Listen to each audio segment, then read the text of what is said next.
Hello children, I'm here today to discuss this extremely interesting chapter with you, Discovering Tut, the Saga Continues by A.R. Williams. It's very often that we keep wondering, we read about the pharaohs and we read about the catacombs in Egypt, and King Tut has been gripping people's attention for thousands of years.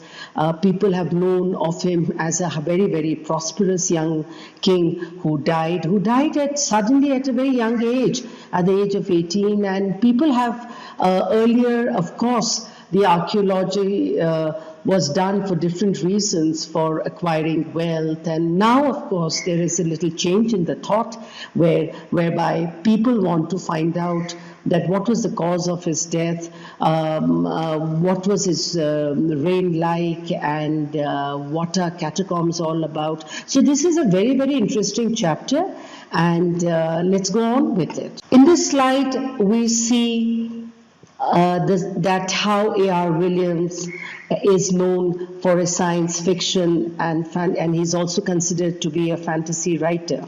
During a membership in a book club, A.R. discovered that there were books dedicated to teaching amateur writers more about the craft of writing. He snatched up a twin pack written by Phil's A. Whitney. Soon after, A.R. scoured bookstore shelves, adding to his library and slowly learning different facets of what it took to be a writer. He started putting that knowledge to test, crafting stories of the imagination in science fiction and fantasy genres. To improve his skills, A.R. Williams joined the Science Fiction and Fantasy Online Writing Workshop. With the advancement of the internet and the ability to find new markets from sites such as Rallens and Dothrop's Digest, A.R. entered the field in a serious attempt to become a published author. So here we have a little write-up about A.R. Williams. You can see him smiling there, and what got him into being a writer, and he is known to be a very good writer. We'll quickly look at the summary of the chapter, and what does it say? Tut, or Tutankhamun, was born in BC 1341, that is around 3,400 years back in those days when Egypt was a very powerful country. He was a son of the ruling king Pharaoh Akhenaten of the 18th dynasty. Tut became king of Pharaoh at a very early age of 8, but his reign lasted a few years. Tut died probably. He was killed, or he died in a war, in an accident at the age of 18 probably. So we have these images of King Tut, and we know that he became a king at a very young age, and he died at a tender age of 18. And this is why I remember seeing one, every now and then people discuss, there's suddenly something else found out about King Tut, and his body was once taken around the world. He traveled around because he has intrigued people for centuries and centuries, for generations, because people have still not been able to find out what the reason for his death was. Tutankhamun milestones. He was born in 1341 BC. His father's name was Akhenaten, named after the god Aten, and he reigned from 1332 to 1323. Children, 2 stillborn girls. His wife was his half-sister. So perhaps that is why he had stillborn children, and they say that the genes are not very healthy when very closely related people marry, and this is a proof of it. He died in 1321 BC. Howard Carter, the archaeologist, starts his search for Tutankhamun in 1920. Look at the name. His father was Akhenaten, and Tutankhamun was initially Tutankhaten, and then he started worshipping the god of his grandfather, which was god Amun, and he became Tutankhamun.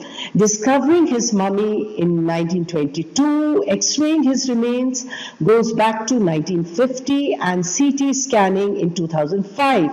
So he is also known to be as one of the most should I say diagnosed mummy because he's been through CT scans, he's had X-rays and whatnot. Let's see what we can find out about Tut's family history. Amenhotep III, Tut's grandfather, ruled for almost 4 decades during the 18th Dynasty Golden Age. He was succeeded by his son Amenhotep IV, who pioneered one of the odd periods in the history of ancient Egypt. He made some drastic and unpleasant changes. He promoted the worship of Aten, the sun disk, and changed his name to Akhenaten. But he moved the religious capital to the new city of Akhenaten. He destroyed the images and temples of Amun, a major god. After his demise, a rule named Samenkhare reigned for a brief time. Finally, Tutankhaten, the name was later changed to Tutankhamun, took the throne and restored the old order, destroyed his predecessors. He reigned for about 9 years. This slide talks about the death of King Tut. Tutankhamun, or King Tut, as he is widely known today, died as a teenage pharaoh. Pharaoh is the name of kings in Egypt, and they were called pharaohs, and buried laden with gold. He was the last heir of the family of the rulers who had ruled Egypt for centuries. His unexpected demise was a big event, and the reason for his death remain unclear. 2 of the biggest questions are still unanswered about him. How did he die, and how old was he at the time of his death? So we have a glimpse of his mummy. It's looking pretty distorted, maybe because it has been tampered with. Time and again, archaeologists have been taking the body out, and it's been traveling around, it's been through a CT scan. So obviously the image shows that the mummy has been quite destroyed. Howard Carter's investigations and the problems he faced. So let's see what was investigations like. And he was the first one who decided that this mummy, when he found this mummy which was found, had to go through, he wanted to find out more details about the mummy, and he put it through CT scans, he put it through X-rays. And so Tutankhamun was not only highly progressive as a king, as a ruler, and his reign was one of its kind, but also he was the first one to have gone through this totally modern day investigations which earlier were never done. Carter investigated the 3 nested coffins. So the coffin were 3 nested, and because it was a mummy, so one of them had an urn kind of thing with his organs and some other parts, and the main body. And they say that the mummy had a lot of gold masked on the face, and the tomb of King Tutankhamun, the King Tut's tomb, is perhaps the discovery of the richest and the most gorgeous amount of treasures that history has ever known. So in the first, there was a shroud adorned with garlands of willow and olive leaves, while celery, lotus petals, and cornflowers were found. This gave vague evidence that the death might have taken place in the month of March or April. How does it give us evidence? Because of all these petals, the fact that these things only grow in April or March, and it must be one of the rituals that when they were burying a mummy, they were burying a king, they would put all these fresh petals and flowers, and the remains of them were still found. Carter faced difficulty in extracting the mummy of the king out of the coffin. The ritual resins had hardened, resulting in cementing of Tut to the bottom of the solid gold coffin. There was no other way left to separate the mummy from the adornments than to chisel it away. Its head had to be removed and the major joints had to be detached. What a pity! A mummy which could have laid at rest for another 1,000 years was obviously this very ambitious archaeologists wanted to do all kind of research, and all the resins which were thrown at the time of his burial had hardened and solidified nearly 3,000 years. So what do you expect? And if Howard Carter was an Egyptian who believed in the pharaohs. Perhaps he would have been gentler, but the fact that he had come from another country and his main concern was only his investigation, he was pretty rough, and he used a chisel, and it was to take off the hardened raisin, and in the bargain he had many of these joints which came apart, and there were broken bones, and so he destroyed the mummy of King Tut to a large extent. There was another revelation. Let's see what another revelation was. As the archaeology changed with the advent of time, it focused more on details of life and mysteries of death rather than on treasures. So initially people would go around looking for these tombs because they knew.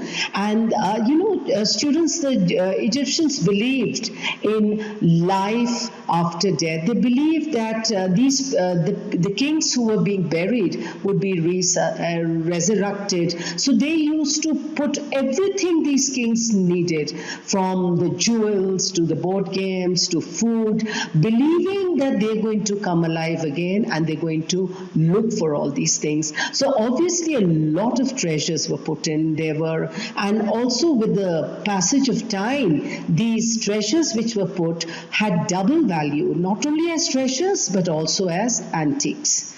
Some 40 years after Carter's discovery in 1968, a startling fact was revealed in the discovery of an anatomy professor who had x-rayed the mummy. He claimed that the breastbone and the front ribs of the mummy were missing. So suddenly the x-ray revealed that these bones and these ribs were missing, perhaps a deformity because of whatever reason, and one doesn't know that maybe because of this deformity this could have resulted in his death at an early age, but this was discovered much later, thousands of years after the death of King Tut. Let's look at the funerary treasures. I mentioned to you that these tombs had beautiful frescoes in, they were big rooms, and the king would be buried in the Valley of the Kings. In Egypt, you have an entire Valley of the Kings, and all the kings were buried with the belief that these kings would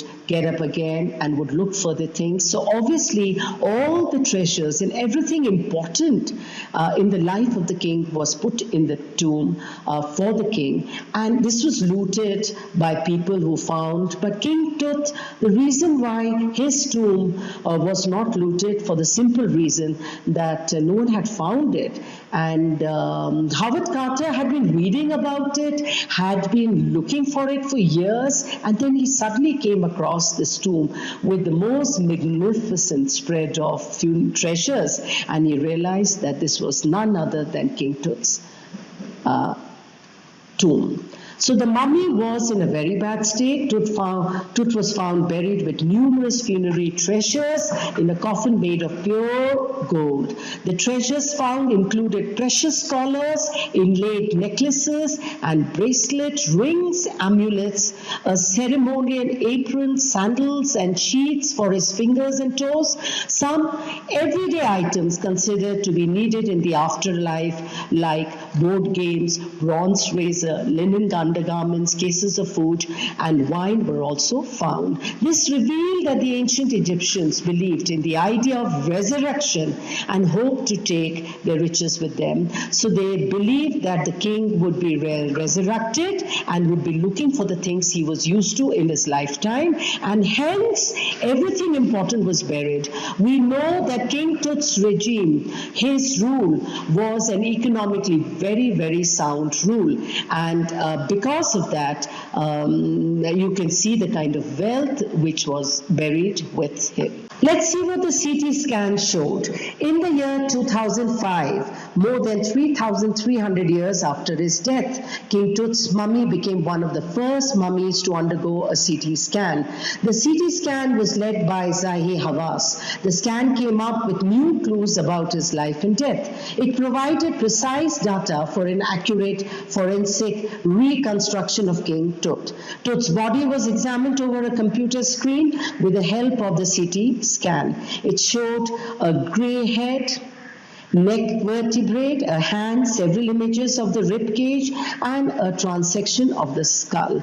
After collecting the data for scan, the pharaoh is sent back to the place he belonged to, that is his coffin. So this is the kind of imaging that was done, and it was done in details, and they found the different parts of his body which could be seen. So modern technology was first used for King Tut and no other mummy, and so he was way ahead all the pharaohs in not only his administration, in his regime, but as being the most prosperous king, but also the king who had the finest technology, looking for the facts as to why he died and how did he die and other historical details. The saga continues with saga. We can see the gold, the riches, all the treasures. This was the mask when King Tut was buried. His face had this, his body was covered with his gold marks, and everything else, all the other jewels and treasures. Can you imagine how rich the treasures were? And his tomb itself had all kind of things which were not only antiques but rich treasures. Uncertainty still surrounds his death. He may have been assassinated. Maybe he was killed. It was quite common then. People were envious of the fact this young person had become the king, or died as a result of an injury received while hunting. Because the mummies were buried with tons of gold and other valuables, it was a custom in ancient Egypt to spread a warning about each pharaoh, and it was to keep tomb raiders and local thieves away. When Tut was buried, this was the warning: do not disturb the little pharaoh's sleep, do not approach. And they believed that the goddess of death was keeping an eye on all these people. So the Egyptians also believed in a lot of idols and a lot of gods, and they feared. Perhaps that's why a lot of treasures were left, till, of course, the Europeans came and started excavating and taking the treasures. The locals didn't dare to touch for the fear of the goddess of death, a goddess of afterlife, getting angry, and that you are disturbing a pharaoh who is at rest. Now let's look at the important words, children. Let's see the vocabulary. Saga means a long story and epic. Nested meaning arranged in a way that one is kept in another, and similarly the first two in a third. Budge, move from one place. Circumvent, intrude. Okay, circumvent means intrude. Great beyond, heaven. CT means computed tomography, calculated sectioning. So CT is a very, very modern technology to get the finer details of body of the body within. Aftermath, effect, consequence. Aten, Egyptian sun god. Akhenaten, servant of Aten. Amun, another god of Egypt. Regally, like a king. Resurrection, growing from the dead. Resurrection is once again coming alive after death, or coming out. So they believed in life after death. They believed in the dead coming alive, and hence they buried all the rich treasures in the tomb. Casket grey, urn grey, here meaning coffin. I hope, students, you have enjoyed this presentation and you've understood that how this whole archaeology, the concept of archaeology, has changed a lot in the past, how many years, thousands of years, and now people are not just looking for treasures, but when they have an excavation, they're looking for other facts, historical facts. They're trying to look for the rituals, the way of life of the people who were buried in these tombs. Many have been discovered, and I should think many are still laying at rest in the Valley of the Kings. King Tut is still a highly mysterious character. Every time people are still wondering that what made him so prosperous, what made him king at such a young age, and what caused his death at a very, very tender and young age. Thank you for listening. I hope you have enjoyed the presentation as much as we have enjoyed making it. Thank you.